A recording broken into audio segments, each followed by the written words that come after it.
Olá, pessoal. Estamos aqui com mais uma edição do meu programa, do meu podcast, que até então nós chamávamos de Conecta Entrevista e que a partir de hoje chama-se Multicast. Por que o Multi? Uma homenagem ao meu próprio passado, né? Como eu tive a revista Multi, de sócio com o Ricardo Catanho durante muitos anos, esse nome Multi ficou muito marcado e eu achei que ele traz uma pluralidade, ele permite que a gente possa abordar aqui toda uma infinidade de assuntos. Por isso o nome Multicast. E começamos com o novo nome com muita sorte, porque eu tenho uma entrevistada, uma convidada muito especial.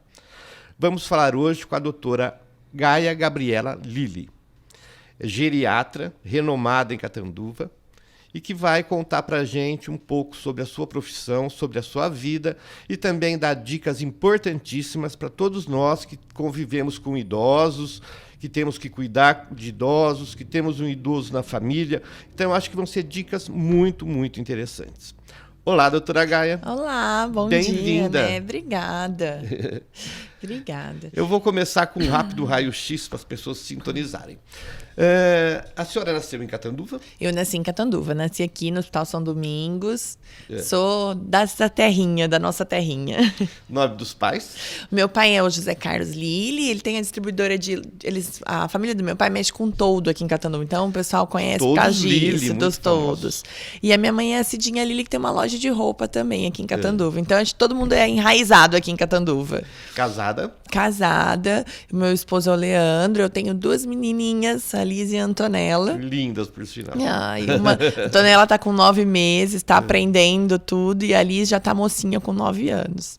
Quanto tempo de profissão? Eu estou em Catanduva há aproximadamente 13 anos. Eu fiz residência de clínica médica aqui em Catanduva. Depois eu fiz residência de geriatria em São José do Rio Preto, na FAMERP. E eu tô com o consultório faz 8 anos. Eu queria começar com a senhora explicando. Posso chamar de você? Claro, pode. Porque é tão jovem, né, para chamar de senhora. Quer dizer, não é uma falta de respeito, não. É mais para dar um aspecto mais intimista, porque eu acho que a gente é amigo acima de tudo também. Então a coisa flui melhor. Eu queria que você explicasse o que é a geriatria.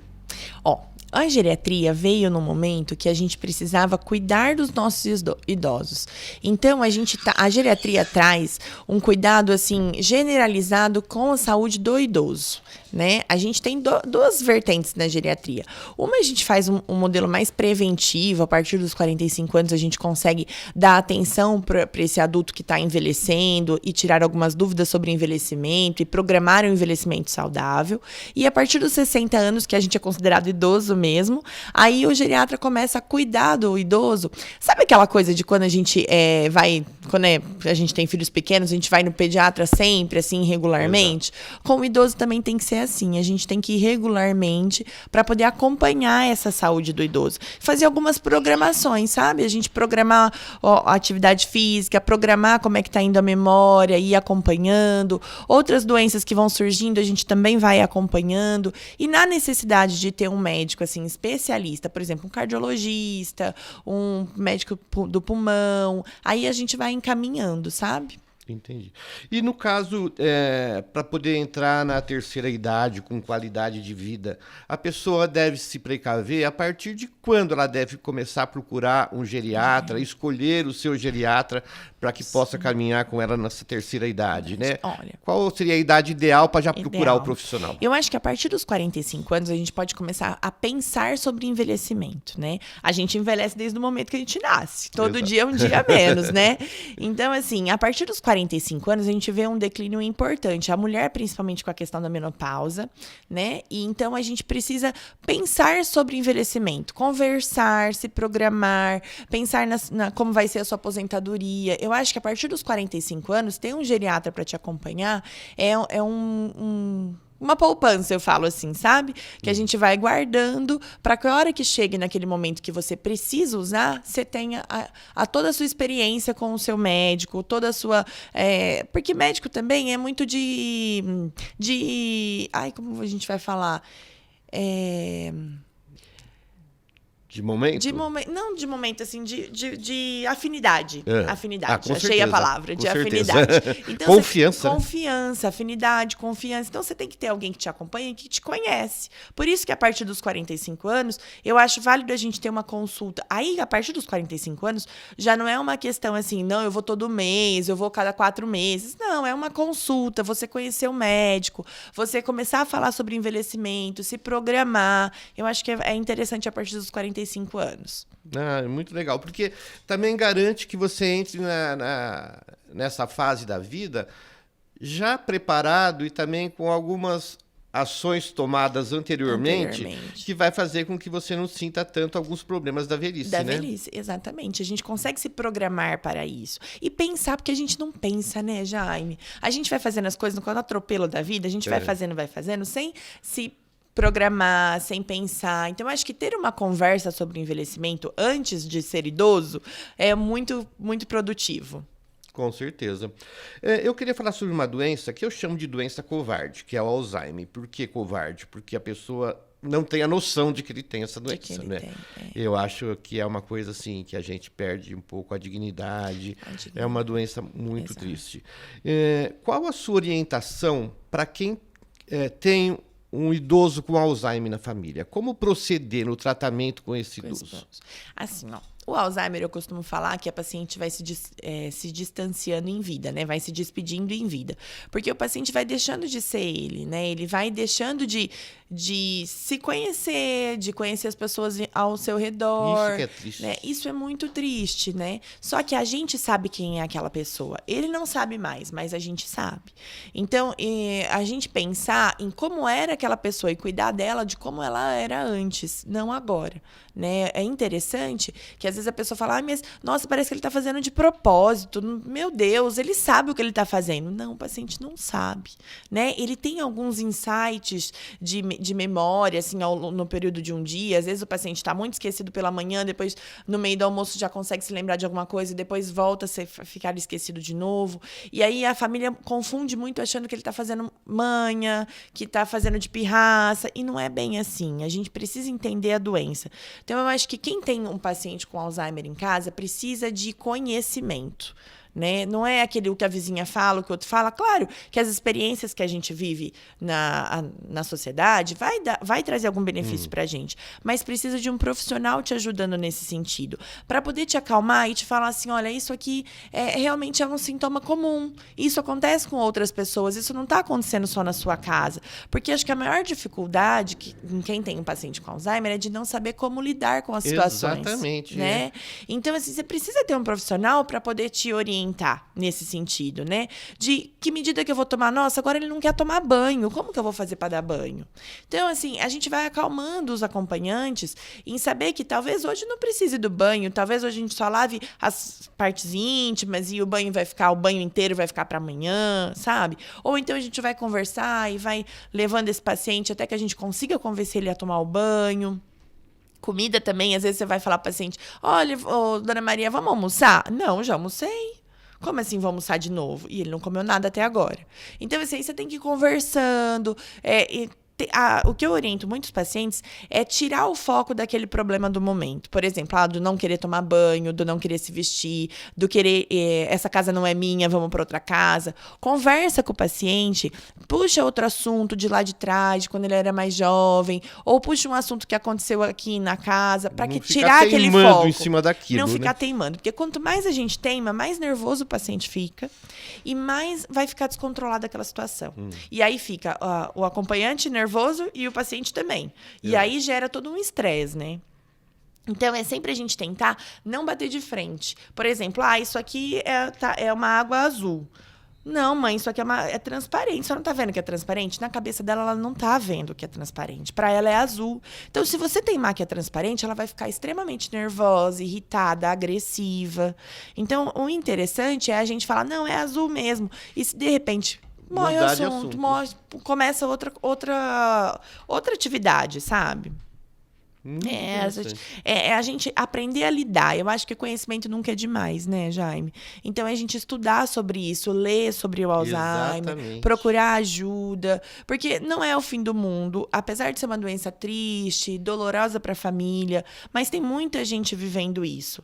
Então, tem comunidades para conversar sobre isso, para se abrir, para tirar essa angústia que a gente fica, porque eu acho que muito que a gente tem é culpa de não estar fazendo certo, de será que e uma das vezes a gente é humano e acaba errando também, né? Claro. Você fica nervoso, não tem jeito de não ficar nervoso. A pessoa tá o dia inteiro falando pra você, esse copo tá aqui, daqui a pouco esse copo tá aqui, daqui a pouco esse copo tá aqui, a sua cabeça enche. A gente é humano, né?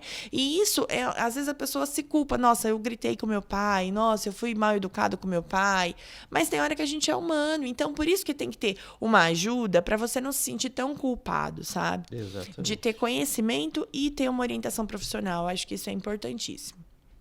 Muito, muito interessante essa orientação.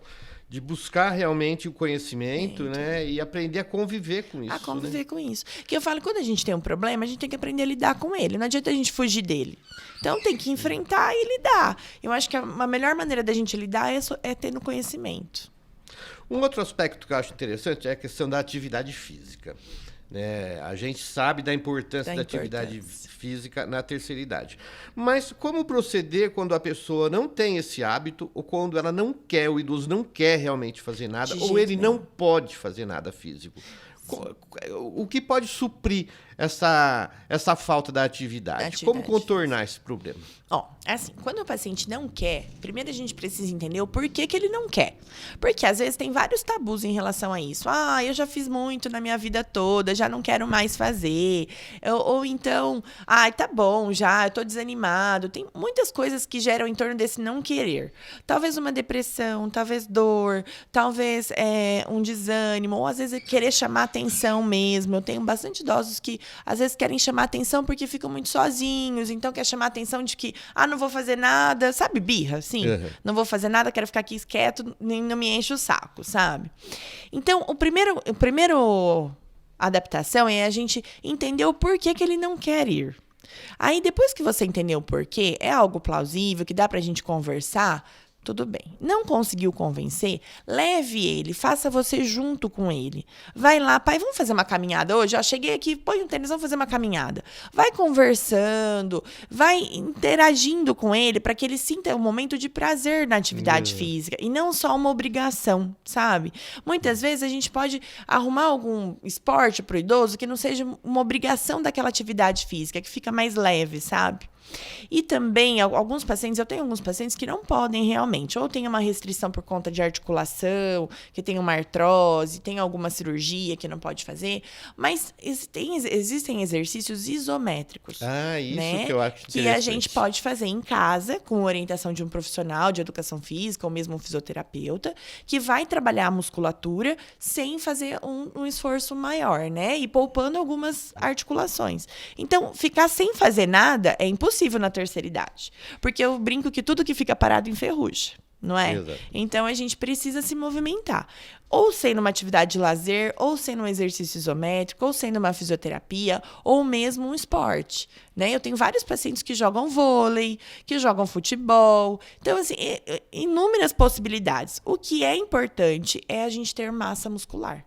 Porque a massa muscular é o que vai definir o nosso envelhecimento. Assim, porque, pensa, para comer a gente precisa de músculo, para sentar e levantar de uma cadeira para poder comer, para poder ir no banheiro, para poder se deitar, se levantar do sofá, você precisa de músculo da sua perna. Então, com o próprio envelhecimento, a gente vai perdendo essa musculatura. Se a gente não repõe, se a gente não estimula, você fica cada vez mais fragilizado. E aí o risco de queda, o risco de ter uma fratura é cada vez maior. Então, a atividade física é essencial. É essencial, não tem como fugir. Não tem como fugir. Outra pergunta que eu tenho uma curiosidade. Algumas pessoas chamam a terceira idade de a melhor idade. Você concorda com isso? Não, acho que não. Assim, cada etapa da nossa vida... Eu já entrei na terceira idade e não concordo também. Eu não acho que seja a melhor idade, não. Acho que cada etapa da nossa vida tem um porquê, um momento, um gosto maior, assim, né? Eu brinco com os pacientes que a gente precisa aprender a lidar. Se ficar idoso é a pessoa que aprendeu a lidar com a idade, né? Porque se a gente fica naquela negação de não querer envelhecer, eu não quero parecer estar velho, e de jeito nenhum, fica muito pior. É aceitar que a gente está envelhecendo e fazer daquele problema a melhor solução. Então, assim, eu vejo muitos pacientes que ficam, ninguém vai me visitar, eu sou muito sozinho.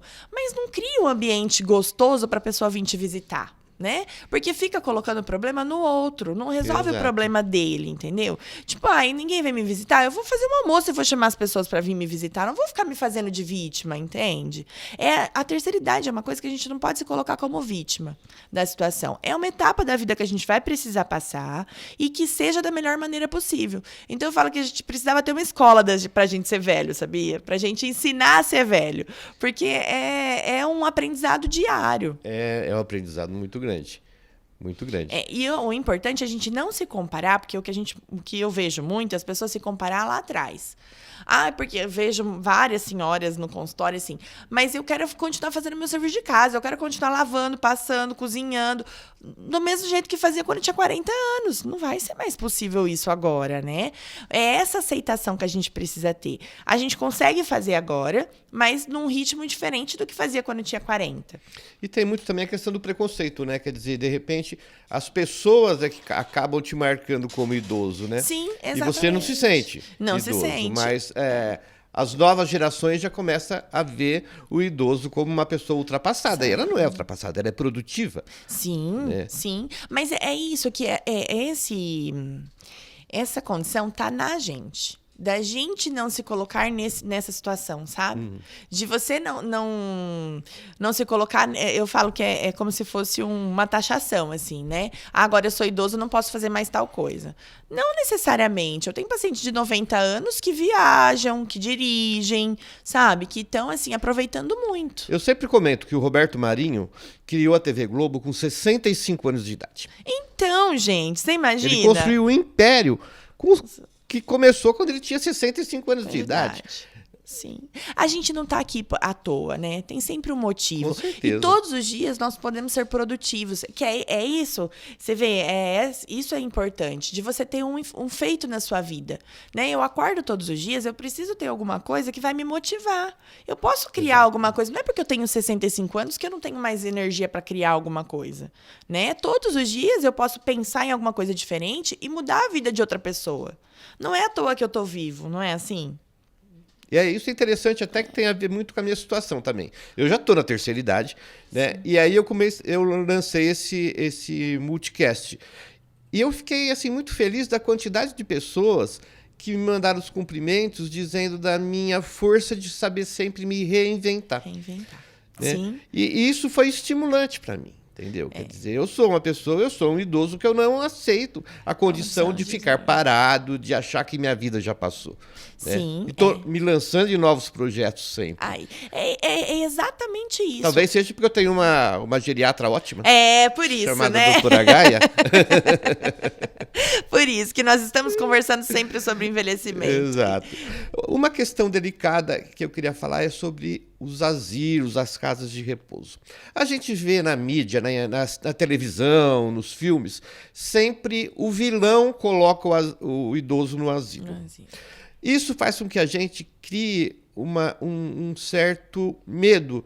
Né? Às vezes tem situações em que o ideal é colocar numa casa de repouso, mas o medo do julgamento, o medo da própria pessoa se cobrar, dizendo, não, eu não devo fazer isso. Como geriatra, o que você acha? A questão de colocar um idoso numa casa de repouso, isso daí é benéfico ou não?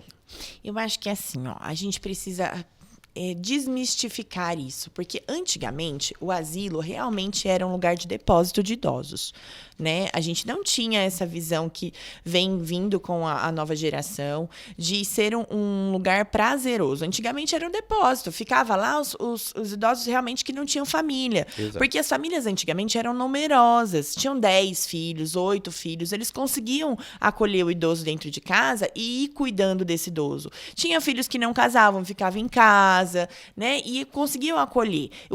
Quem não tinha essa estrutura é que ia para o asilo, então ele ficava realmente abandonado. Hoje não. Hoje nós temos casas de repouso extremamente equipadas, né? Com inúmeros profissionais, fisioterapeuta, enfermagem, terapia ocupacional, musicoterapia. Tem muita coisa em casas de idosos hoje, né? Então, hoje já não é mais serviço de hotelaria, na verdade, também, né? De hotelaria, assim, sensacional. Aqui em Cataduva tem algumas casas de repouso que são excelentes. Então, assim, a gente precisa entender que é o que faz bem para minha família, o que comporta na minha família. Por exemplo, sou um filho único, eu preciso trabalhar, eu tenho filhos adolescentes, que tem leve busca, essa coisa de levar na escola e tal. Como que eu incluo um pai idoso nesse contexto? Então, é o que funciona para cada família. E hoje não é mais um abandono. O paciente está lá para ter os serviços como se fosse um hotel, realmente, né? E para não ficar sozinho, porque lá ele vai ter companhia com outras pessoas, lá ele vai ter os cuidados que eles precisam, especializados, voltados para aquela idade, e você não vai colocar ele lá e nunca mais voltar. É aberto, né? Você pode ir almoçar com seu pai, você pode jantar com seu pai, você pode ir lá todos os dias, pode ir lá tomar um café da tarde todos os dias. Não é um abandono. O que eu fico contra é o abandono, de você colocar lá e nunca mais voltar. Né? Não preciso mais. Você é descartável para mim, te coloco lá e pago e a pessoa cuida e tudo bem. A questão não é de localização, né? De você colocar ela num outro lugar. A questão é você excluí-la da sua vida. Excluí-la da sua vida, É mais emocional do que físico, sabe? Então, é você sendo responsável emocionalmente por aquele pai, você indo lá, você visitando, você organizando, eu acho super válido. Hoje é uma opção importante para as famílias que estão menores, sabe? Indo agora para o aspecto físico, o idoso tem muito problema com pele, com cabelo. Que cuidados pode-se tomar com relação a isso? A coisa mais importante que eu vejo assim no meu dia a dia é o ressecamento da pele e a coceira. Né? Porque o que acontece? O paciente idoso, ele vai perdendo a gordura da pele. A nossa pele já não consegue mais produzir tanta gordura como produzia antes. Então, ela fica uma pele mais sensível. E a gente gosta de banho quente. E aí, o banho quente tira mais ainda toda essa gordura da pele. Então, a pele fica muito ressecada e pele seca coça. E o problema de coçar é que a gente coça e pode infeccionar essa pele, né? Porque acaba tendo bactéria na nossa unha, você vai lá e faz arranhões na pele. Fica mais sensível, né? Então, assim, banho tem que ser mais morno, talvez mudar o horário de banho, não ser um banho mais à noite, ser um banho mais no intervalo do dia, um banho mais morno, sabonetes que sejam mais hidratantes, né? E evitar aquele banho demorado, de meia hora no banho. É entrar, lavar as partes mais que ficam úmidas, axila, região íntima, no inframamário, e às vezes lavar o cabelo e sair, não ficar enrolando no banho, sabe? Porque quanto mais exposto à água, mais ressecado vai ficar a pele do idoso. Cabelo e unha, talvez é uma coisa que a gente precise sentar e rever como é que tá a vitamina, como é que tá a hidratação, porque a água é uma coisa muito importante para o idoso. Exatamente. Eu ia te perguntar sobre isso, né? Depois eu queria que você falasse sobre a importância da água para o idoso. O que acontece? A gente, com o envelhecimento, nós vamos perdendo o nosso centro regulador de sede. Então, a gente não tem sede mesmo. Você não vai sentir sede quando você for mais idoso. Então, a água tem que ser uma coisa que a gente coloca como rotina para a gente ingerir, porque é importante. Pelo menos 30 ml por quilo de peso de água. Então, o paciente que pesa 50 quilos tem que tomar 1,5 litro de água por dia. Assim, o essencial. Claro que essa água conta um suco, um chá, só não conta refrigerante. Mas um suco, um chá, uma vitamina, um leite, já conta como líquido, né? Mas a gente precisa ficar em cima para que tome essa quantidade, porque a nossa aqui é essencial para o funcionamento tanto da pele, do rim, dos nossos órgãos, do nosso intestino. Tem muito paciente com intestino ressecado por falta de água. Né? Eu sempre tive rejeição à água, desde a adolescência. E agora eu estou me cobrando isso. Até porque você um dia comentou comigo como uma água importante. Eu senti isso, por exemplo, na pele. Eu tinha uma pele muito oleosa. Sim. E agora que eu estou tomando uma quantidade boa de água, eu senti já um reflexo disso daí. Também na questão do intestino, tudo. Sim. Então, sabe, realmente eu sou testemunha de que a água mudou minha vida. É um remédio. Bom, e quanto ao aspecto da incontinência urinária? Também é uma parte delicada para a família, né, que tem que colocar o fraldão no idoso ou não. Como conviver com quem tem, ou com o idoso que tem a incontinência urinária? Incontinência urinária é uma coisa muito limitante, porque traz vergonha, tem a questão do cheiro, Mexe né? com a vaidade. Mexe com a vaidade do paciente. E usar fralda é uma coisa que mexe muito com a gente. Não é fácil, porque é como se fosse um marco, né? Nossa, eu tô usando fralda, agora eu tô velho mesmo, né?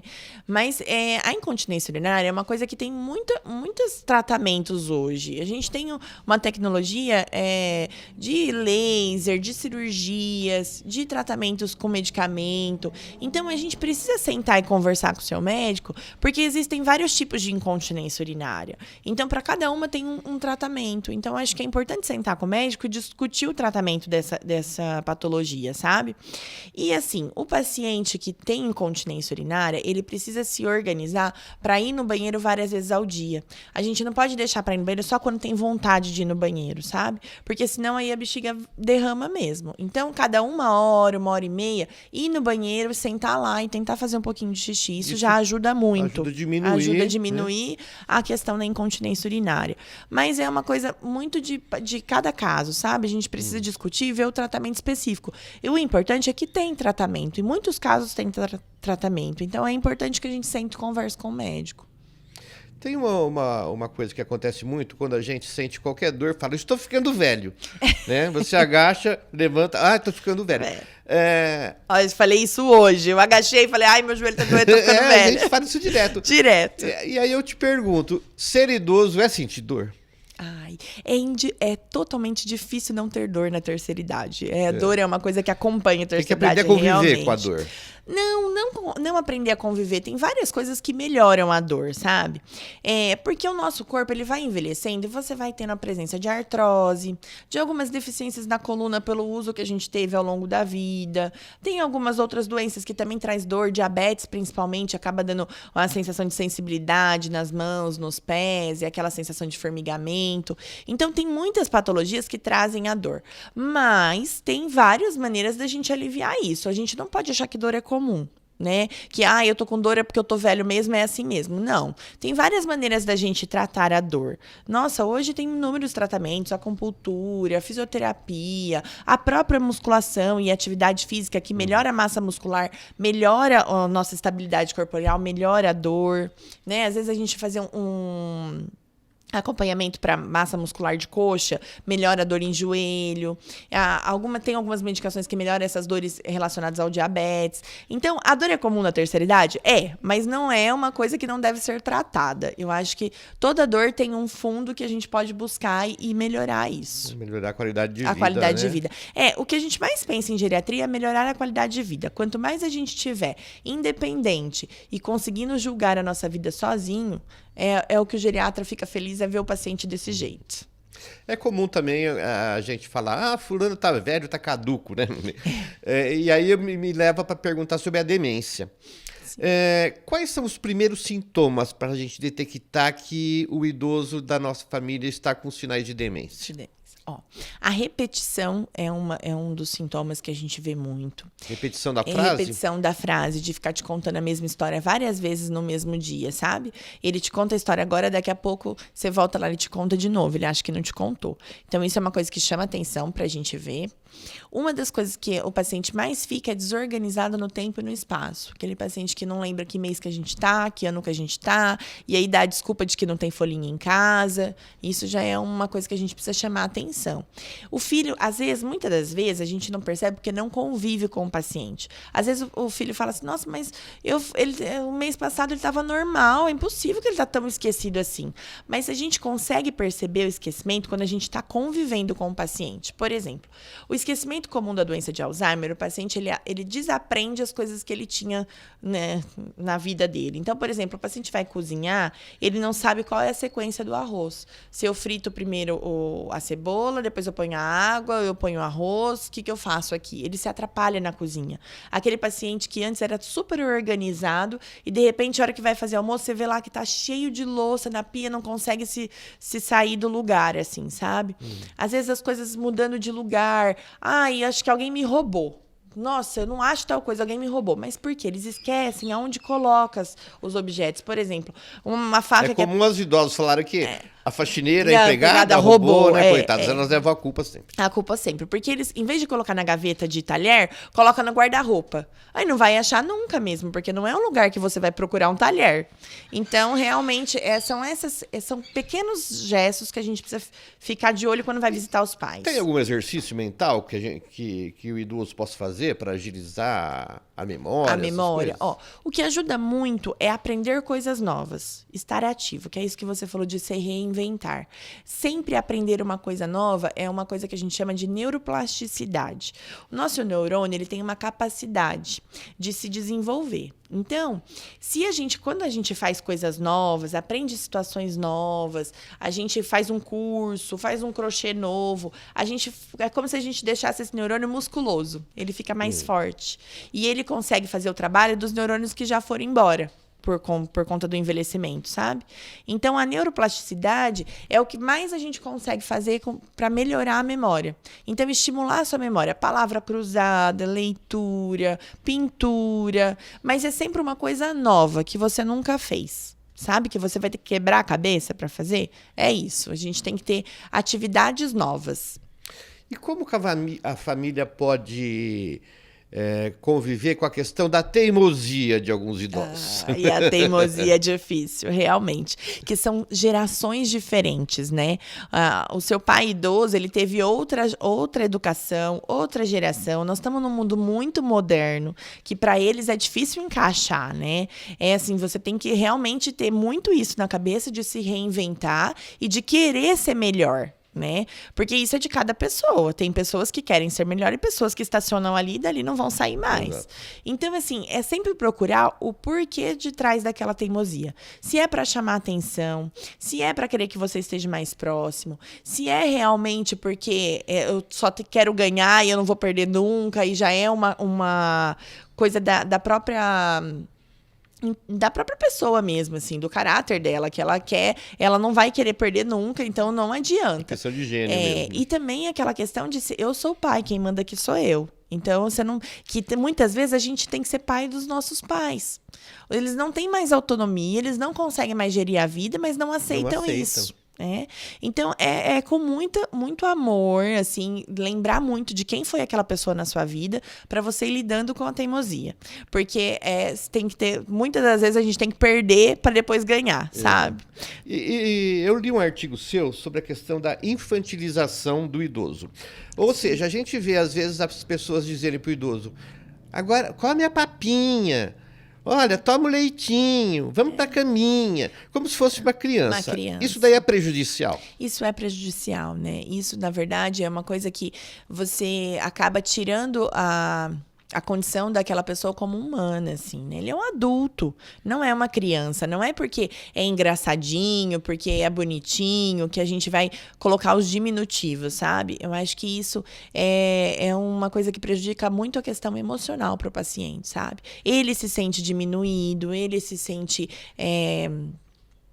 arrasado com essa situação, né? Porque ele não é o vozinho, ele não é a criancinha. Aquele paciente teve uma história, Exato. Né? Aquele paciente não é porque ele está naquela situação que se apaga tudo que ele viveu até hoje. Né? Não dá pra você colocar, por exemplo, um Roberto Marinho, você começar a chamar ele de vozinho, pega aqui na minha mãozinha, o cara fez inúmeras coisas, Exato. sabe? Não é uma criança. Tomar o banhinho, né? Aquela coisa assim. Não é isso. Isso parece carinhoso, mas pro idoso é uma afronta. Acho que a gente precisa se policiar nesse sentido. Eu vejo muito cuidadores fazendo isso, sabe? Achando que isso é um carinho com o idoso. E, na verdade, não. Essa infantilização é uma coisa prejudicial. E um dos últimos assuntos que você tocou agora, que eu queria, antes de encerrar a entrevista, é falar sobre a questão do cuidador, do acompanhante. Sim. Ele vive estresse. Muito. Já vi muito acompanhante estressadíssimo. Às vezes é a própria família que designa um membro para cuidar, ou às vezes contrata alguém. Então, como que é a questão do estresse do acompanhante? Do cuidador. Como lidar com isso? É uma das primeiras coisas que a gente vê no consultório, sabe? Porque eu preciso estar bem para cuidar do outro. Se eu não estou bem comigo mesmo, se eu estou estressado, eu não vou conseguir cuidar do outro. É que nem aquela coisa do avião, primeiro a máscara no adulto, depois na criança. Não é assim? Exatamente. Então, primeiro você tem que estar bem para depois você poder cuidar do outro. Então, o estresse do cuidador é uma coisa que a gente precisa conversar nas consultas, né? E a pessoa ela precisa ter uma válvula de escape, precisa ter um lazer, precisa ter uma folga, precisa ter com quem conversar. A pessoa precisa desmistificar a questão da culpa, porque tudo gera culpa. Tudo não estou fazendo perfeito, tudo não podia ser assim, né? Então, e lidar com a finitude, porque todo dia você vê aquele paciente apagar um pouquinho, não é fácil. Emocionalmente, é um fardo pesado. Então, eu acho que o cuidador tem que ser o primeiro visto de tudo, sabe? E a gente se olhar e perceber que você pode ser cuidado também. Que não é porque você cuida de outra pessoa que você não pode ser cuidado. É aceitar ser cuidado. Porque o que eu tenho muito é que, não, tá tudo bem, doutor, eu tô dando conta. E no fundo não tá. Né? No fundo, você não está bem, você precisa ser olhado também. Então, é o cuidador poder se olhar. Tem que se cuidar do cuidador, cuidar né? junto. E você falou sobre a questão da pessoa ir se apagando aos poucos. Como que é para você, como geriatra, que a tendência natural, os seus pacientes vão se apagando aos poucos, né? Porque eles te procuram já no crepúsculo da vida. Sim. Como que é que como você trabalha isso, essa perda? Eu digo, por exemplo, minha mãe. Você foi a geriatra da minha mãe. Ela tinha um amor por você, que era inacreditável. A doutora Caia, ela me chamava de Caia. Caia. Era assim, o anjo da guarda da vida dela. Quando a gente queria convencer ela de alguma coisa que ela estava teimando, a gente falava, foi a doutora Gaia que falou. Aí ela na hora, ela aceitava, né? Ela fazia, né? E depois você acompanhou o falecimento dela, tudo.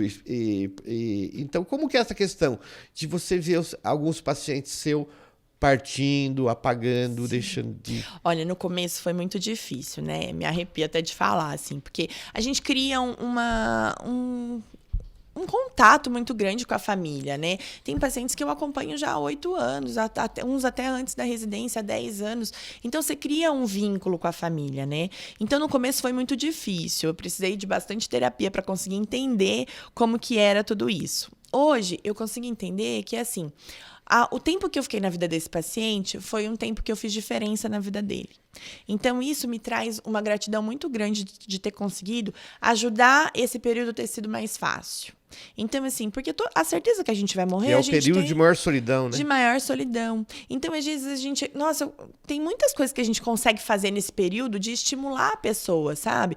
Vai fazer um curso novo e a pessoa vai, gosta, você vê que ela volta feliz e volta bem.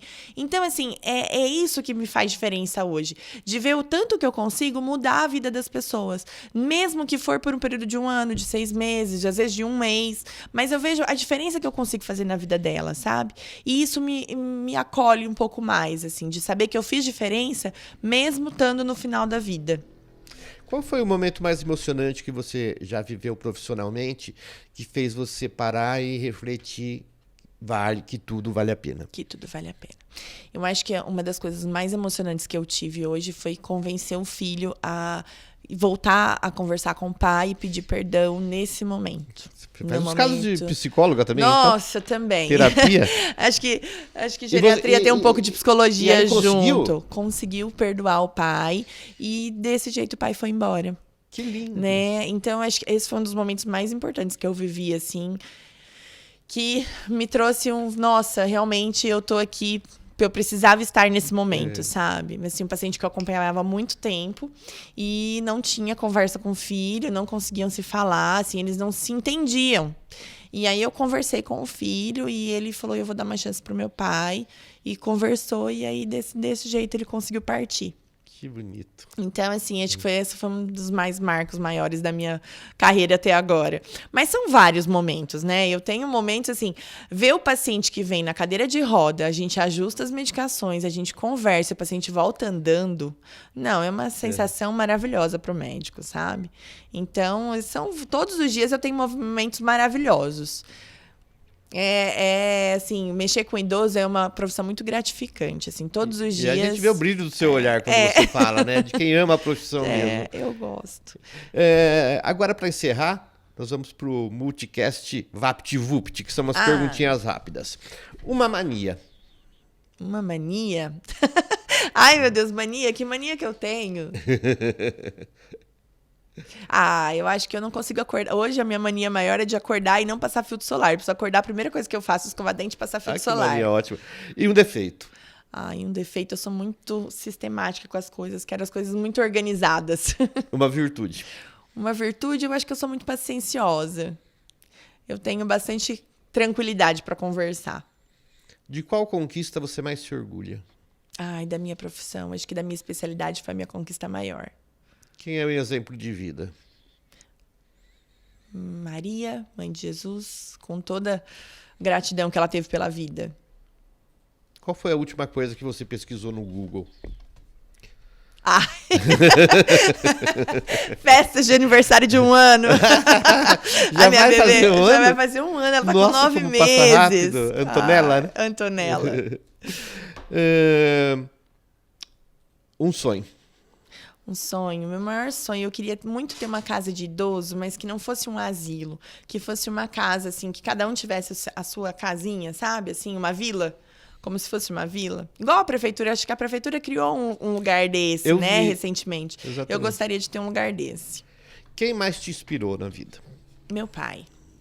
Meu pai é uma pessoa, assim, nossa, de uma sabedoria enorme e uma resiliência, assim. Já passou por tanta coisa, altos e baixos, e tá ali firme e forte, com um sorriso na cara e pedalando. Como você resume Doutora Gaia por Doutora Gaia? E a Doutora Gaia é uma pessoa muito apaixonada pelo que ela faz. Eu tenho, acho que desde pequena, eu tenho um amor muito grande por idoso, desde sempre, com os meus avós, com todos os idosos, meus amigos que me conhecem intimamente sabem disso. E eu sou uma pessoa muito alegre, determinada. Se eu colocar uma coisa na cabeça, aquilo vai ser feito. Eu acho que é isso. Aliás, sobre o Vai Ser Feito, você e mais 2 profissionais inauguraram um espaço novo, uma clínica nova, né? Sim. Ficou lindíssima, parabéns. Nova, obrigada. Muito bonita. Eu adorei a entrevista. Pena que não deu para perguntar tudo que eu queria. Eu tive que pular algumas coisas, porque senão o tempo já está extrapolado. Espero que você volte para a gente continuar. Sim, tem nossa, muitos aspectos a serem abordados, né? Certo. E tem algum assunto que você acha urgente, que precisaria ser tocado? Acho que agora na minha cabeça não vem nada assim que me chamou a atenção. Eu acho que talvez uma coisa que a gente precisa entender é que nem tudo é da idade. Muitas coisas a gente pode consertar, né? Então, a gente não generalizar. Tô assim porque eu tô idoso. Não, tem muita coisa que dá pra gente melhorar. Então, eu tô aqui se precisarem de alguma coisa, se tiverem mais algumas dúvidas, a gente pode combinar outro dia. Com certeza, eu faço questão, Estou à disposição. porque é muito assunto pra gente abordar nessa área. Né? Tá eu agradeço a sua presença. Obrigada. E sucesso. Sucesso para você também, com seu novo podcast. Encerramos aqui o Multicast de hoje com a doutora Gaia Gabriela Lilli, geriatra. Agradeço a presença dela e agradeço também a sua atenção. Até a próxima.